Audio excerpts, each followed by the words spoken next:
Hello. Just a moment here. I'm not able to share my screen with you. Hold on for a minute. Yeah, just stop and try again maybe. Try kar. Huh?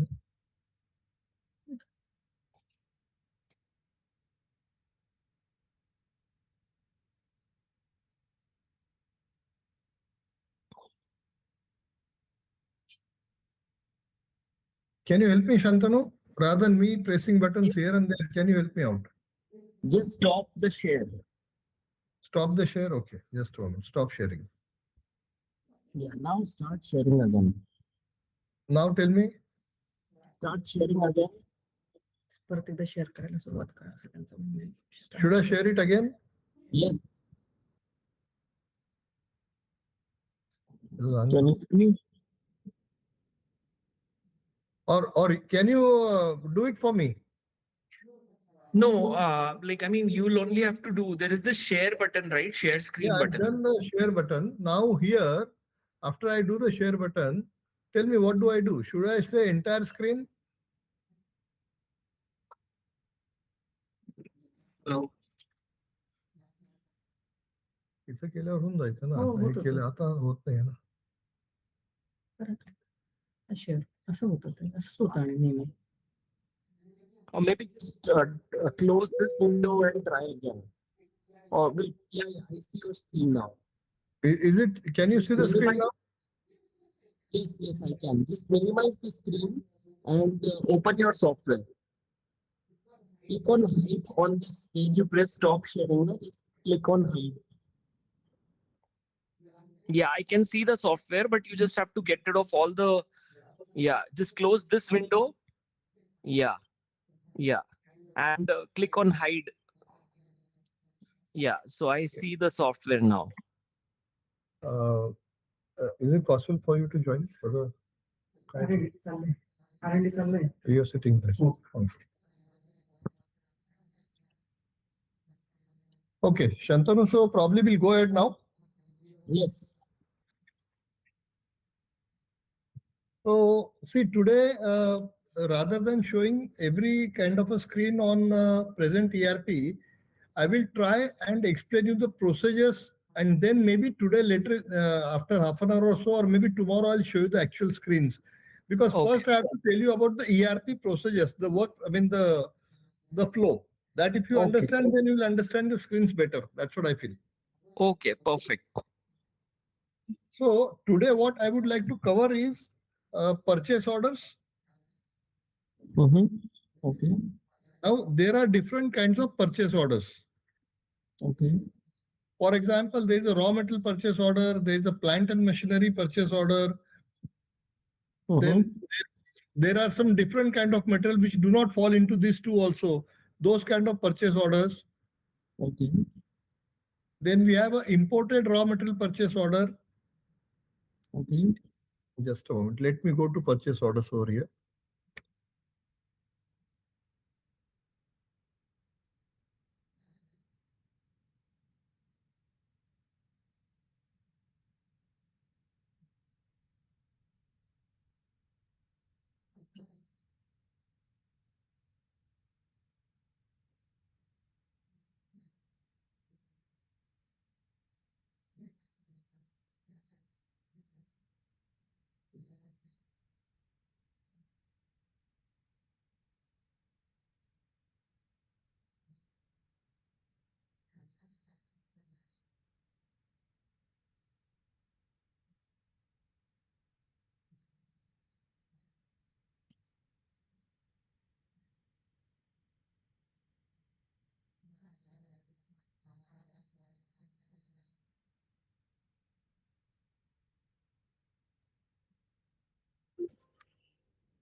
So what I mean to say, I was trying to look out for different type of purchase orders here, but when I'm clicking to create PO, it is showing only the raw material purchase order.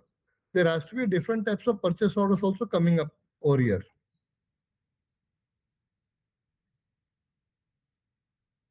So anyway, I will try and explain you the procedure. So see, basically the purchase orders are keyed in. We have a program called as most important and critical program is the PPC.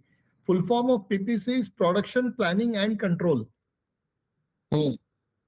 So this PPC is the main program which runs the whole raw material procurement for the company. Okay. So PPC will go a little later, but today I'm telling you, for example, PPC has already been run, that program has been run, and the purchase department understands what raw material order has to be placed. Right. Okay. So in production planning and control PPC, we give the estimation of our production plan for next 4 months, 3 months, whatever. Mhm. Based on that, depending upon the bill of material, this PPC program gives us whatever we are going to run short for making so many Okay. different products. Okay. So that is a different logic and little complexity, which probably I'll explain maybe tomorrow, day after tomorrow, whenever uska number आएगा, मैं आपको PPC के बारे में बताऊंगा. Okay. Okay.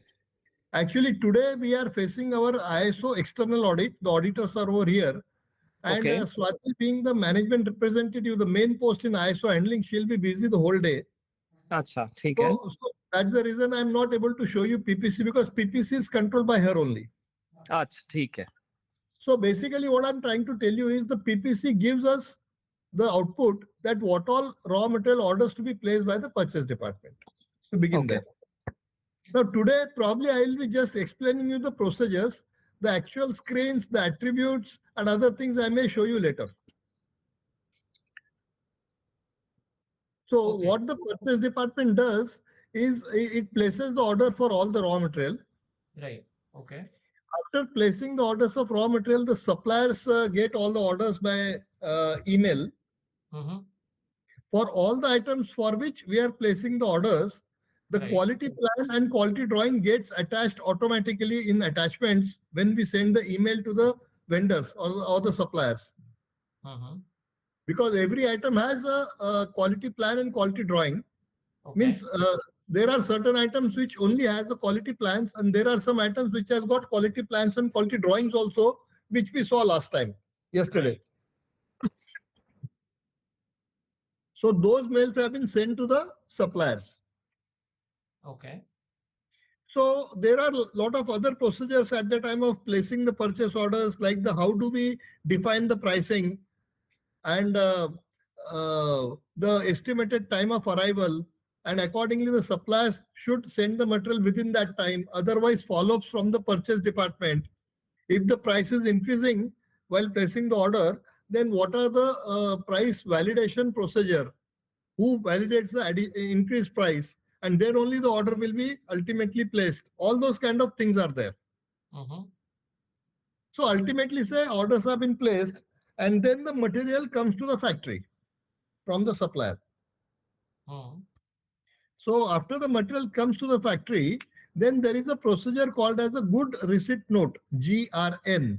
Okay. Those GRNs are made by the inward inspection people. There is a department called as the inward inspection. ठीक है. So those people make the good receipt note in which the quantity and quality checked as per the invoice of the supplier and our purchase order. Okay. Okay. Once the goods are received, then the stock of the inward inspection department increases, or maybe there are 2-3 departments which are locked, which department stock will increase. So that is where our inventory starts, because the material has been increased of certain departments after making good receipt notes. Right. Okay. Okay. Now further, whenever the material moves inside the factory, is based on certain kind of a document called as the issue slip. Okay. Suppose good receipt note बनने के बाद में हमारा inward inspection department का stock बढ़ गया वो material से, तो वहां से उसको इलेक्ट्रिकल स्टोर या मैकेनिकल स्टोर में स्टॉक देना है, तो वहां से इश्यू स्लिप बनेगा inward inspection department to electrical store department. Okay. और वहां पर मटेरियल जाएगा, वो मूव होगा. बराबर है। वो मूव होने के बाद उसका इफेक्ट ये होगा कि इनवर्ड इंस्पेक्शन डिपार्टमेंट का स्टॉक उतने मटेरियल से कम हो जाएगा और स्टोर का स्टॉक उतने डिपार्टमेंट से बढ़ जाएगा, उतने उतने क्वांटिटी से बढ़ जाएगा। Okay. And बराबर। issue slip will only be issued by the source department. No, towards- that is where I'm coming to. Okay. हमारे कंपनी में ही ऐसा उल्टा काम है कि इट इज टू जो डिपार्टमेंट में माल जाने वाला है वो डिपार्टमेंट वाला ही इश्यू स्लिप बनाता है। Okay. क्योंकि पहले क्या होता था, मैं सोर्स डिपार्टमेंट हूं, मैंने इश्यू स्लिप बना दिया, शंतनु को मैंने 10 आईसी दे दिए, Hmm. सेव कर दिया, ठीक है। Hmm. शंतनु बोलता है मेरे पास वो माल कभी आया ही नहीं, Hmm. तो फिर स्टॉक टैली नहीं होता था। Hmm. ऐसे 1000 डिपार्टमेंट है, correct, there are lot of departments. Hmm. So what we do, the giver department tells the taker department, receiving department कि ये माल मुझे आपको देना है, आप इश्यू स्लिप बनाओ। तो वो इश्यू स्लिप बनाता है, ठीक है। और इश्यू स्लिप वो कब बनता है, जब उसके पास में सारा माल आ जाता है तो वो इश्यू स्लिप बना देता है ताकि उसको वो माल आ गया। In short, you remember that the issue slip is made by the receiving department, not by the giving department. Got it. Matter समझ गए। अच्छा, सेकेंडली हर एक डिपार्टमेंट, हमने लास्ट मीटिंग में थोड़ा आपको बताया था कि entity, business location and departments, ठीक है। तो further every department has got employees. तो टेकिंग डिपार्टमेंट जो ये इश्यू स्लिप बनाने वाला है, उसमें टेकिंग डिपार्टमेंट के जो एम्प्लॉइज है वही बना सकते हैं, बाहर वाला कोई बना नहीं सकता है। मतलब जो इश्यू स्लिप है स्टोर में, अगर मेरे 4 एम्प्लॉयज है इलेक्ट्रिकल स्टोर में, तो वो 4 लोग ही स्टोर में आने वाले माल का इश्यू स्लिप बना सकते हैं, because then they are responsible ना। Yes, I get it. Yes. And you are understanding the flow also, correct. Hmm. तो वो हिसाब से इश्यू स्लिप में आता है। अभी now if you see when we are talking about departments, there are certain ticks on the right side कि ये डिपार्टमेंट क्या क्या काम कर सकता है या ये डिपार्टमेंट कौन कौन सी फंक्शनैलिटी है। तो अगर उस डिपार्टमेंट को मैंने कहा कि ये स्टोर डिपार्टमेंट है, फॉर एग्जांपल, उस एक वन ऑफ द क्वेश्चन और टिक it asks whether it's a store department whenever I am creating a department, right. तो अगर मैंने स्टोर डिपार्टमेंट ऐसा टिक किया, तो स्टोर डिपार्टमेंट में क्या है कि वो मटेरियल जहां रखा जाता है उसका लोकेशन है, because store is very huge and they are handling lot of material. It is like a medical shop when they have to find out ये टैबलेट कहाँ रखा है, वो immediately सॉफ्टवेयर पे लोकेशन मिल जाता है, ये कपाट में, ये ड्रॉअर में रखा है, वो उठा के लेके आता है, ठीक है। तो in the store department we have the rack, the shelf number. There are 3 categories, say A, B, C: store room number, rack number and shelf number, something like that. So whenever the item is kept in the store के अंदर उसका भी एक record है कि ये item वो कहाँ रखने वाला है, आइटम वाइज। मतलब आइटम के मास्टर फाइल में वो जाके लिख देता है कि ये आइटम स्टोर में अगर है तो इस शेल्फ में रहेगा, यानी वो 3 लोकेशन डाल देता है उसकी, XYZ। और ये मैनेजमेंट सिर्फ स्टोर में है। So if that department is ticked as a store department, तो उसको मटेरियल रखते टाइम पे उसका लोकेशन मालूम होता है, वहीं जाके वो मटेरियल रखता है। Am I clear, or I'll explain in little more details?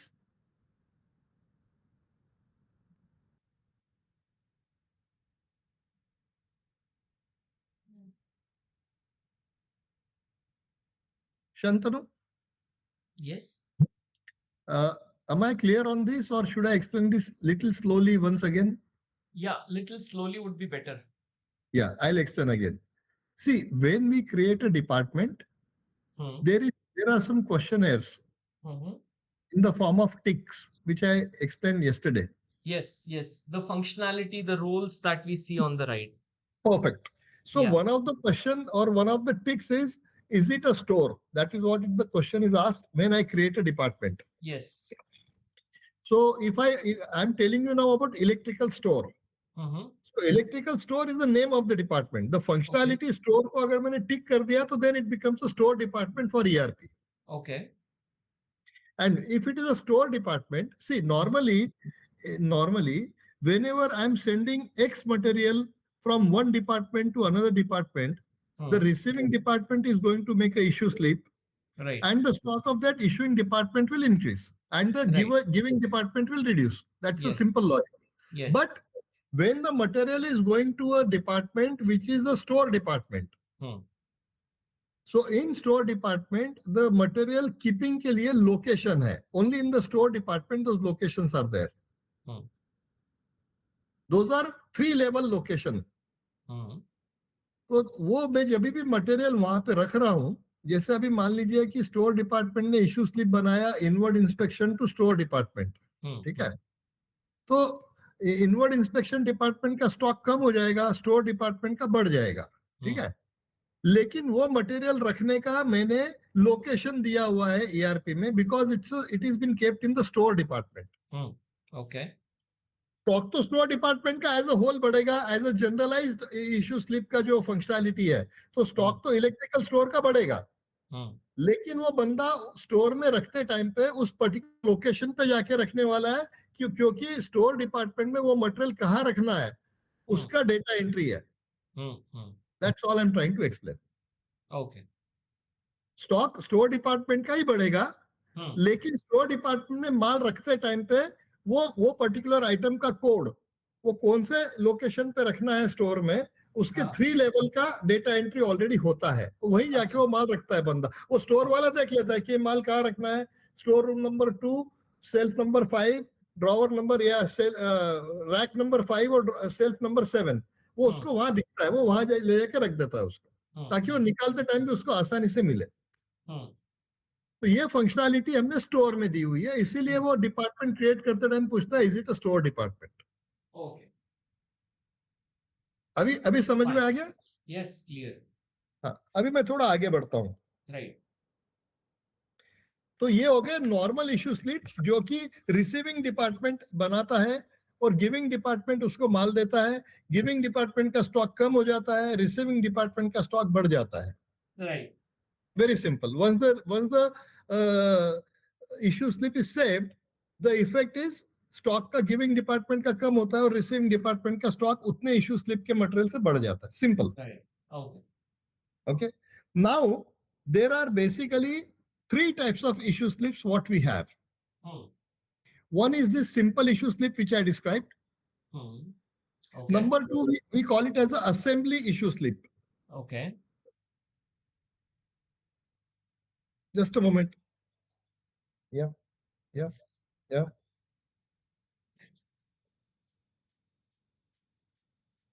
नहीं, मुझे पता नहीं, मुझे किसी दोस्त ने बोला था, मैंने उसको डॉक्यूमेंट भेज दिए. अभी अपने फैमिली के लिए कोई आएगा सभी, तो उस टाइम पे वापस देना पड़ेगा, ठीक है ना. हाँ. और ये मेरे ख्याल से मेरा डब्बा कौन रखे गया है यहाँ पे, रईस आके गया शायद. He was suppose to carry my Aadhaar card. वो क्या किया उसने मालूम नहीं, बग गया हो. हाँ, मेरा आधार कार्ड कहाँ मिला उसको? तो चलने वाला है कि ओरिजिनल चाहिए? ठीक है, okay fine, you don't worry about this now. Okay, bye. So when I talk about assembly issue slip, अभी देखो डिपार्टमेंट्स क्या है हमारे, फैक्ट्री डिपार्टमेंट्स की मैं बात कर रहा हूँ, बाकी डिपार्टमेंट्स की आपको बात नहीं कर रहा हूँ. Just for you to understand the whole working. फिर आप ईआरपी सॉफ्टवेयर देखोगे तो आपके समझ में आएगा, है ना. तो फैक्ट्री के अंदर there are departments like store departments are there, inward inspection हो गया, स्टोर डिपार्टमेंट हो गया. उसके बाद में there are lot of departments which are called as assembly departments. मतलब वो लोग असेंबलीज बनाते हैं, जो हमारे सब ग्रुप में आपने देखा था ना, असेंबली, सब असेंबली, वो सब. राइट. तो वो सब लोग असेंबलीज बनाते हैं. There are certain departments which make assemblies. Okay. तो वो डिपार्टमेंट में हम डाल देते हैं, यानी असेंबली में हम डाल देते हैं कि ये असेंबली कौन से डिपार्टमेंट में बनने वाली. There are thousands of assemblies. Okay. तो अभी ये सब जो मैं आपके बात कर रहा हूँ ना, वो इसलिए होता है कि महीने भर में हमारा प्रोडक्शन शेड्यूल रेडी होता है कि ये अगले महीने में हमें समझ लो 25,000 वेइंग स्केल बनाने हैं. तो कौन से असेंबली डिपार्टमेंट ने कौन से असेंबलीज बनाने हैं वो भी तो डिफाइन होगा. वो हिसाब से वहां मैन पावर अपॉइंट करेंगे.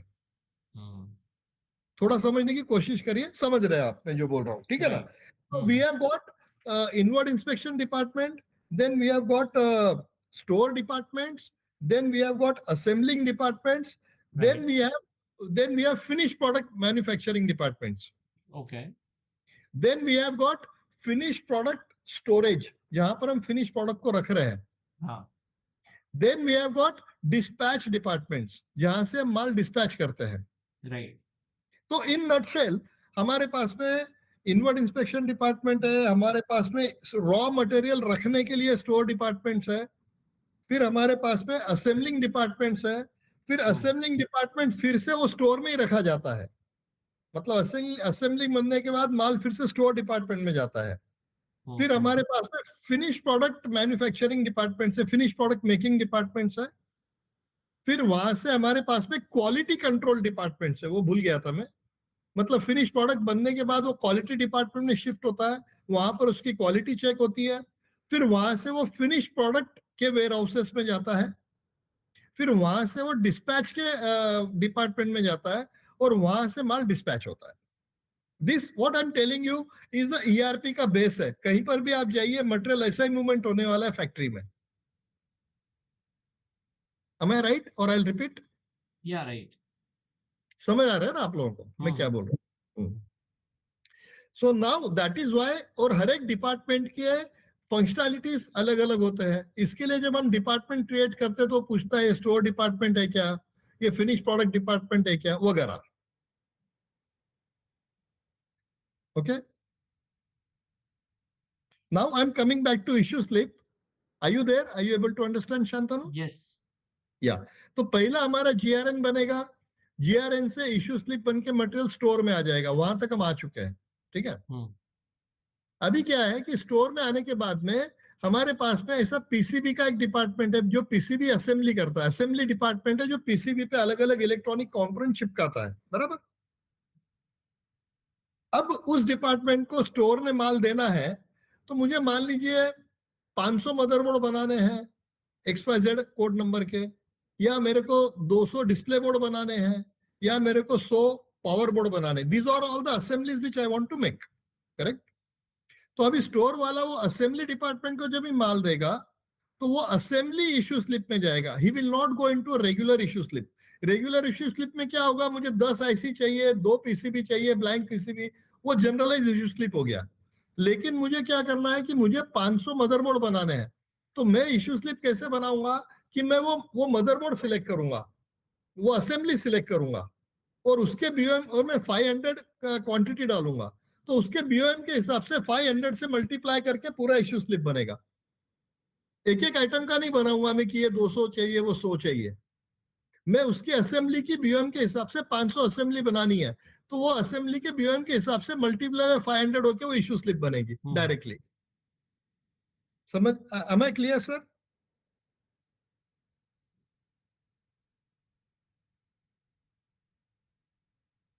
शंतनु सर? Yes, sir. मैं फिर से बताऊं या ये आप समझे what is the assembly issue slip? Assembly issue slip is clear to me. Let's Okay. move next. Great great perfect. तो असेंबली इश्यू स्लिप क्लियर हो गया, और इनिशियली जो मैंने कहा था बेसिक इश्यू स्लिप वो आपको क्लियर हो गया। हाँ, वो clear है. Okay, now the third one is a model issue slip. Okay. मतलब ये होता ऐसा है कि मेरी असेंबलीज बन गई अलग अलग असेंबलिंग डिपार्टमेंट में। मेरे पास में करीब 11 असेंबलिंग डिपार्टमेंट्स है। Okay.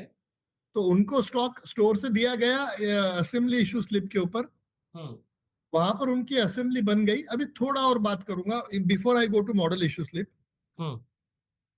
अभी मान लीजिए कि आपने पीसीबी मेकिंग का मेरा एक असेंबलिंग डिपार्टमेंट है, वहां से मैंने स्टोर से उसको इश्यू स्लिप दिया, that is as per the BOM of the assembly, correct. Right. तो स्टोर के अंदर रॉ मटेरियल का स्टॉक कम हो गया, अलग अलग जितने भी उसमें कंपोनेंट यूज हो रहे थे उसका स्टॉक कम हो गया, और वो असेंबली डिपार्टमेंट में डायरेक्टली रॉ मटेरियल का अलग अलग क्वांटिटी के हिसाब से स्टॉक बढ़ गया once this assembly issue slip has been saved, correct. Right. ठीक है. अभी जब भी मेरा असेंबलिंग डिपार्टमेंट अलग अलग असेंबलीज बना रहा है, तो वो जब भी बनाता है, मान लीजिए उसने 100 असेंबली बना ली आज, ठीक है, तो वहां पर एक फंक्शनैलिटी है जिसको बोलते हैं मेक, MAKE, मेक। Okay. तो वो मेक में वो पर्टिकुलर असेंबली सिलेक्ट करेगा जो उसने बना ली है, और वो मेक की एंट्री सेव करेगा। 100 असेंबली की मेक कर ली मैंने, ठीक है। तो उस डिपार्टमेंट में अभी क्या होगा कि वो 100 असेंबली का रॉ मटेरियल का स्टॉक खत्म हो जाएगा, कम हो जाएगा, और वो जो असेंबली है उसका स्टॉक बढ़ जाएगा। Okay. समझ रहे मेक का फंक्शनैलिटी क्या है? हाँ, मेक में वो बेसिकली उसको बना रहा है और जो रॉ Correct. मटेरियल है वो हटा के और उसकी जगह अब अपने को असेंबली का स्टॉक मिल रहा है. एग्जैक्टली तो जब भी आप मेक की एंट्री कर दोगे तो वो नया आइटम क्रिएट हो गया जो कि असेंबली है, और वो असेंबली बनने के लिए जितना रॉ मटेरियल था वो कम हो गया और उतनी जो असेंबलीज थी वो बढ़ गई. Am I right? Yes. Understanding clear? ये अभी मैं आपको एक्चुअली मेरे फैक्ट्री का फंक्शनैलिटी बता रहा हूँ, फिर हाँ, हाँ. ईआरपी पे हम जाएंगे. जब तक आप फंक्शनैलिटी नहीं समझोगे तो ईआरपी में आप ज्यादा कंफ्यूज हो जाओगे. Okay, right. तो ऐसे मेरे पास जो भी 11 अलग अलग असेंबली डिपार्टमेंट्स हैं वो रोज के असेंबली बनाते हैं और मेक की एंट्री डालते हैं. अब मान लीजिए कि उसको मैंने 500 असेंबली का स्टॉक दिया हुआ है based on the assembly issue slip. उसने आज 100 बनाए, तो वो 100 का जब भी मेक का एंट्री डालेगा तो 100 का रॉ मटेरियल कम हो जाएगा, 100 असेंबली उसकी बढ़ जाएगी और 400 असेंबली का raw material as it is उसके स्टॉक में दिखेगा. Correct? Yes, alright. Correct. Yeah. Now these assemblies are again given back to the store. Okay. तो वो जो असेंबली वापस स्टोर में दी जाएगी वो रेगुलर इश्यू स्लिप से दी जाएगी. ओके. मतलब वो इश्यू स्लिप फिर स्टोर वाला फाड़ेगा क्योंकि टेकिंग डिपार्टमेंट बनाता है. ठीक है.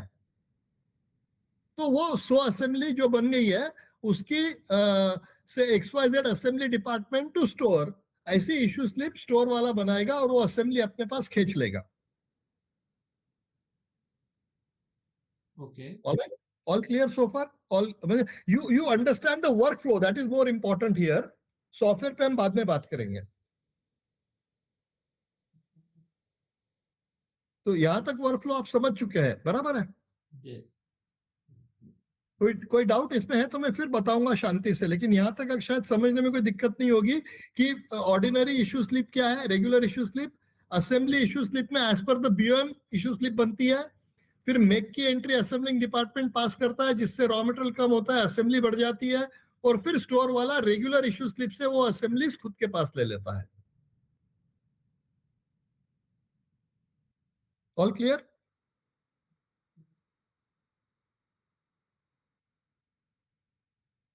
Shantanu? Yes. Yes, that's fine. That's fine. Okay. अभी मैं आगे बढ़ता हूं जिसे हम कहते हैं model issue slip. Okay. Model issue slip में क्या होता है कि स्टोर वाला, अभी देखिए ये समझ लीजिए कि मेरे पास में 2 टाइप के स्टोर हैं. ऐसे 10 टाइप के रह सकते हैं. मैं अभी आपको software point of view explain कर रहा हूं. ओके. एक इलेक्ट्रिकल स्टोर है और एक मैकेनिकल स्टोर है. अभी अगर आप देखोगे जब भी मैं कोई आइटम क्रिएट करता हूं तो वो टाइप ऑफ आइटम पूछता है, इलेक्ट्रिकल है, मैकेनिकल है, इलेक्ट्रॉनिक है, एक्सेट्रा. और मैंने आपको तभी बताया था कि वो कौन से स्टोर में रहने वाला है, इसके लिए वो पूछा जाता है. अभी ऐसा है कि you visualize our platform scale. Platform scale में क्या होता है, नीचे का एक बेस होता है जिसमें लोड सेल लगी होती है और ऊपर एक इंडिकेटर होता है जिसमें डिस्प्ले दिखता है, वेट दिखता है. ठीक है. अभी हमारा जो इंडिकेटर है वो इलेक्ट्रॉनिक स्टोर में रहता है और जो नीचे का बेस है प्लेटफॉर्म जिसमें लोड सेल वगैरह लगी हुई है वो मैकेनिकल स्टोर में रहता है. अब जब हमारी मॉडल की जो बिल ऑफ मटेरियल है, मॉडल की जो बिल ऑफ मटेरियल है उसमें नीचे का प्लेटफॉर्म भी है एक पीस और ऊपर का डिस्प्ले भी, इंडिकेटर भी है एक पीस. तो जब भी मैं मॉडल की इशू स्लिप बना रहा हूं तो ये प्लेटफॉर्म स्केल जिस डिपार्टमेंट में बनता है वो डिपार्टमेंट समझ लो जिसका नाम है platform production department for example. और अगर मैंने बोला कि मुझे 4 प्लेटफॉर्म स्केल बनाने हैं तो मैं 4 की इशू स्लिप दे रहा हूं electrical store to platform production department. मतलब वो platform production department issue slip ले रहा है इलेक्ट्रिकल स्टोर से, तो वो टाइम पे उसका कुछ आइटम जो है वो मैकेनिकल स्टोर में है.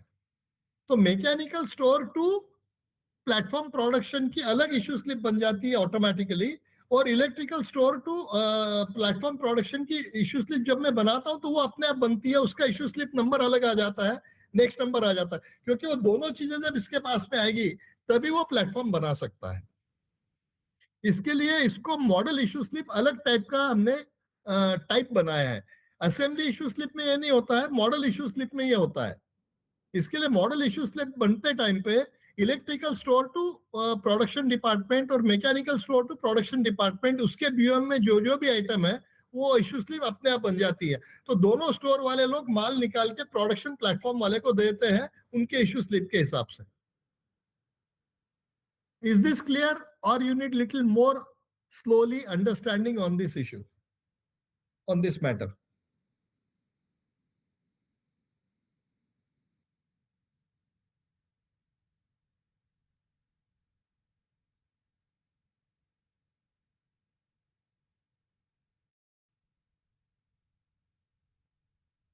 Shantanu?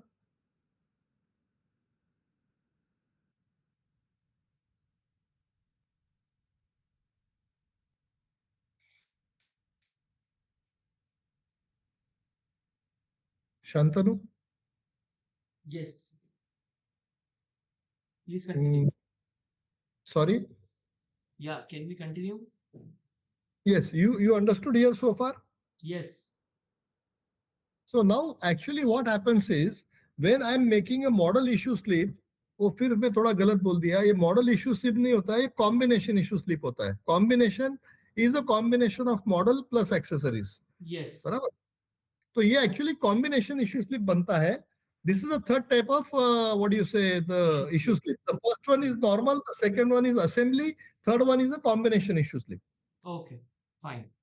अब ये कॉम्बिनेशन इश्यू स्लिप बनते टाइम एक और बहुत बड़ा functionality takes place, that is हमारे मशीन का हर जो मशीन हम बनाते हैं उसको एक यूनिक स्टैंपिंग नंबर आता है। And this is a very important functionality which I am trying to explain. Every machine carries a stamping number. Okay.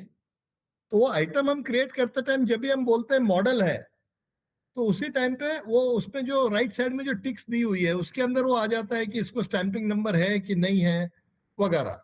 ठीक है, तो वो अगर स्टैंपिंग नंबर है तो यहाँ पर model issue slip sorry combination issue slip बनते टाइम पे जो लास्ट टाइम का जो लेटेस्ट स्टैंपिंग नंबर था उसका आगे का इंक्रीमेंट होके वो स्टैंपिंग नंबर अपने आप आ जाता है।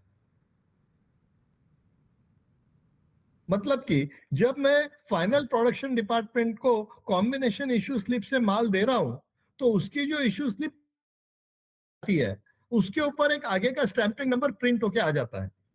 मतलब उस मॉडल को जब भी वो मॉडल या कॉम्बिनेशन में मेक करूंगा फाइनल प्रोडक्शन डिपार्टमेंट में, उसको वो स्टैंपिंग नंबर अटैच हो जाएगा, which that stamping number it will carry life time. वो मॉडल के लिए वो स्टैंपिंग नंबर पक्का हो गया। Okay. ठीक है, ये सारी चीजें बहुत डिटेल में मैं बताऊंगा आपको। नॉट ओनली दैट, जब भी ये प्रोडक्शन के लोग फाइनल प्रोडक्शन के लोग उसमें जब मेक की एंट्री डालते हैं तो उनको जितने स्टैंपिंग नंबर दिए गए, मतलब मान लीजिए कि 100 मशीनों का माल स्टोर ने उसको दे दिया जिसमें अलग अलग स्टैंपिंग नंबर्स है जो सीरियली आए हैं, तो जब भी वो मेक की एंट्री करने जाता है प्रोडक्शन का बंदा, फिनिश प्रोडक्ट का बंदा, तभी उसको 100 में से एक स्टैंपिंग नंबर चुनना होता है मेक करते टाइम पे। और उस टाइम पे सॉफ्टवेयर उसको एक और क्वेश्चन पूछता है, what is the software number, क्योंकि हमारे हर एक वेइंग स्केल में एक पर्टिकुलर सॉफ्टवेयर नंबर होता है वो पर्टिकुलर मॉडल में। तो वो सॉफ्टवेयर नंबर जो रहता है वो मेक करने वाला बंदा स्टैंपिंग नंबर भी चुनता है और उसमें सॉफ्टवेयर नंबर भी हाथ से डालता है, ताकि हमें पूरा रिकॉर्ड रहता है कि जो मेक हो गया है उसका स्टैंपिंग नंबर क्या है और उसका सॉफ्टवेयर नंबर क्या है। एक सेकंड होल्ड करना शांतनु प्लीज। Okay. लागेल ठेवलेलं आहे तिथं त्यांचं असं म्हणणं आहे की हा मोठा इंडिकेटर आहे तुमचा फोटो दिसतोय नक्की साईज तीच आहे, साईज ती आहे पण बॅक साईडला जे हे डिझाईन हा ते थोडेफार चेंजेस आहेत मला बॅटरीचे।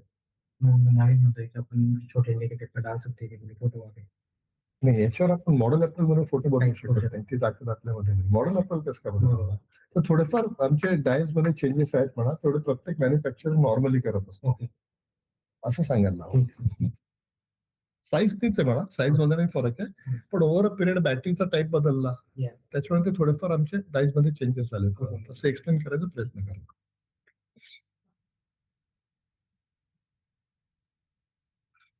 सो जब भी हम फिनिश प्रोडक्ट के डिपार्टमेंट में मेक की एंट्री पास करते हैं वो टाइम पे उसके बीओएम के हिसाब से वो स्टॉक कम हो जाएगा और वो मॉडल का या कॉम्बिनेशन का स्टॉक बढ़ जाएगा। जैसे असेंबलिंग डिपार्टमेंट में होता है वैसे फिनिश प्रोडक्ट डिपार्टमेंट में भी वही होता है। लेकिन वो जब बढ़ता है स्टॉक तो उसको वो स्टैंपिंग नंबर अटैच हो जाता है, जो कि आपके इश्यू स्लिप के साथ, कॉम्बिनेशन इश्यू स्लिप के साथ जो स्टैंपिंग नंबर जाता है वो उस मॉडल को अटैच हो जाता है। और वो बनने के बाद में ऑटोमेटिकली क्वालिटी कंट्रोल डिपार्टमेंट का स्टॉक बढ़ जाता है, प्रोडक्शन के डिपार्टमेंट का स्टॉक कम। देखिए बेसिकली ऐसा है कि जब भी फिनिश प्रोडक्ट डिपार्टमेंट में आप मेक करोगे तो उसके बीओएम के हिसाब से स्टॉक कम हो जाएगा और फिनिश कॉम्बिनेशन का स्टॉक बढ़ेगा।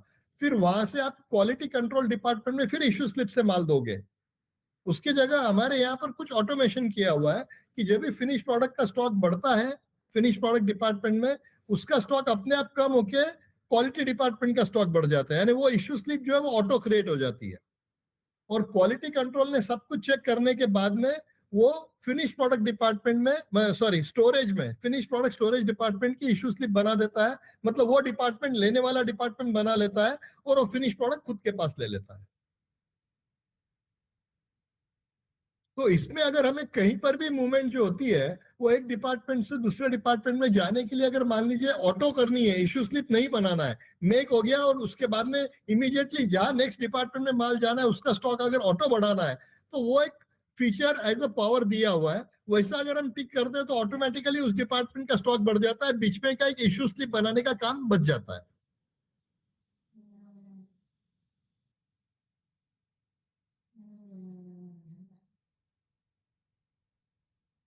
उस तरीके के कुछ फीचर्स दिए हुए ईआरपी में, मतलब हमारा डेटा एंट्री का काम कम हो और काम ऑटोमेशन में आगे बढ़े।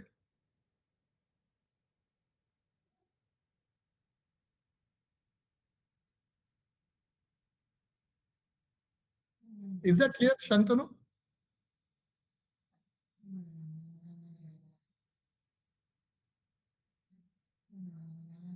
Are you there, sir? Yes.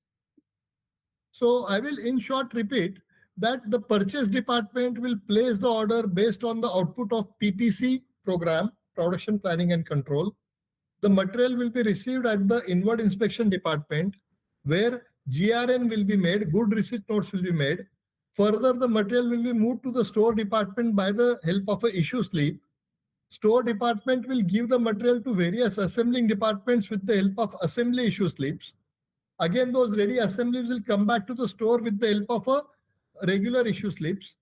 Then from there, it will be delivered or it will be sent to the finished product departments with the help of model issue slip, where it will be given, so the combination issue slip, where the combination will also be allotted a stamping number. Then the finished product department will again put an entry of make, by which that different assemblies will be reduced and the finished combination stock will increase along with the stamping number. And then that material will go to quality control department either automatically or by the issue slip. And from there it will go to the finished product warehouse department. This is the whole factory workflow.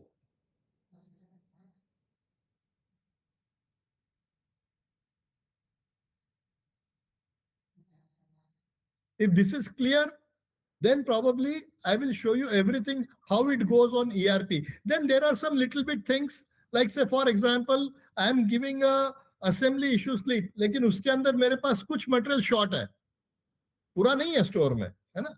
तो फिर उस time पे क्या करना है? How that situation can be handled and things like that. So there are some ifs and buts are there in actual working that I can show you actually on our present ERP, how it works. First, you have to understand the material movement phenomenon, how it goes, and logically you should understand so that ERP explanation will be very easy then.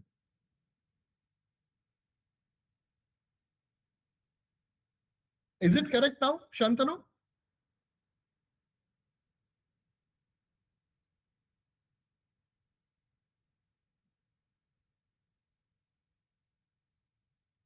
Hello?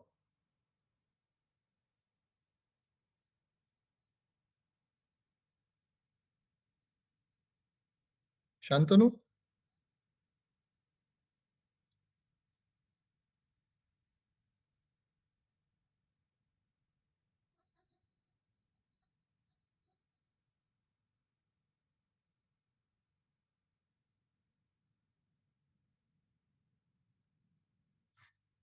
Hello?